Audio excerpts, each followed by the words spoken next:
গরমে বন্ধুরা সবজি সেদ্ধ দিয়ে এই দুর্দান্ত রেসিপিটি ঝটপট বানিয়ে ফেলুন। কিভাবে বানাচ্ছি আপনাদের শেয়ার করছি।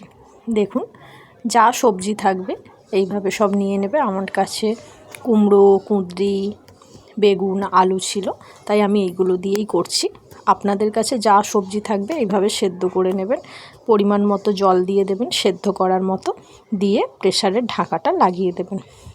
2টো সিটি হয়ে গেলে বন্ধ করে দেবেন। এইবার একটি ছোট্ট পাত্রের মধ্যে পরিমাণ মতো তেল নেব, নিয়ে শুকনো লঙ্কাগুলো ভেজে তুলে নেব। এইবার ওই তেলের মধ্যেই রসুন কুচি দিয়ে দেবো, রসুনটাও ভেজে নেব। এবার সাদা তিল আর জিরে এটাও ভেজে নেব। এর মধ্যে পেঁয়াজ কুচিটা দিয়ে ভালো করে পেঁয়াজটাকে ভেজে নেব। ভেজে নেওয়ার পর এদিকে ওই শুকনো লঙ্কাটা রসুনটা থেতো করে নিচ্ছি। এদিকে পেঁয়াজটাও ভাজা হচ্ছে, থেতো হয়ে গেছে। এইবার সবজি সেদ্ধটা দেখুন সেদ্ধ হয়ে গেছে। এক্সট্রা জলটা ফেলে দিচ্ছি। এইবার সমস্ত সবজিগুলোকে এইরকম ম্যাশ করে নেব।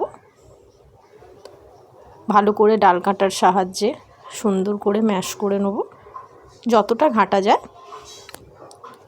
দেখুন এইভাবে করে নিয়েছি।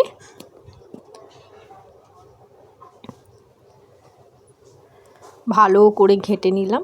এইবার ওর মধ্যে ওই লঙ্কা আর রসুন থেতোটা দিয়ে দেবো, আর পেঁয়াজ, তিল, জিরে ওটাও দিয়ে দেবো। পরিমাণ মতো নুন, কাশ্মীরি লঙ্কার গুঁড়ো, হলুদ গুঁড়ো দিয়ে ভালো করে সবজিটাকে নেড়ে নেব।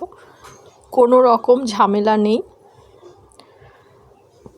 বাটাবাটিও নেই কোনো মশলা। এইভাবে রেসিপিটি করে ফেলুন বন্ধুরা, দুর্দান্ত খেতে হবে। দেখুন দেখতেও জিনিসটা সুন্দর হয়েছে। গরম ভাতের সঙ্গে আপনারা খাবেন, দুর্দান্ত খেতে লাগবে। রুটির সঙ্গেও খেতে পারেন। বন্ধুরা, আমার রেসিপি ভালো লাগলে অবশ্যই লাইক, কমেন্ট, শেয়ার করে দেবেন, আর সাবস্ক্রাইব করতে ভুলবেন না। এইবার ওই হালকা যে ভাজা পেঁয়াজটা ওটা একটু ছড়িয়ে দেবেন, দুর্দান্ত খেতে হবে।